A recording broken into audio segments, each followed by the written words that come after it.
ଆଜି ଆମେ ଜାଣିବା ଓଡ଼ିଶାର କେଉଁଠି କେବେ ଲୋକସଭା ନିର୍ବାଚନ ହେବ।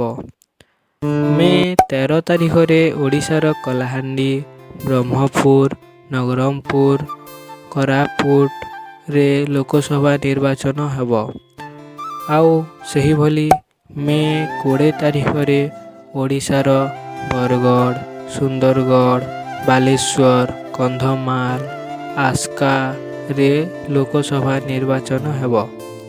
ସେହିଭଳି ମେ 25 ତାରିଖରେ ଓଡ଼ିଶାର ସମ୍ବଲପୁର, ଢେଙ୍କାନାଳ, କେନ୍ଦୁଝର, କଟକ, ପୁରୀ, ଭୁବନେଶ୍ୱରରେ ଲୋକସଭା ନିର୍ବାଚନ ହେବ।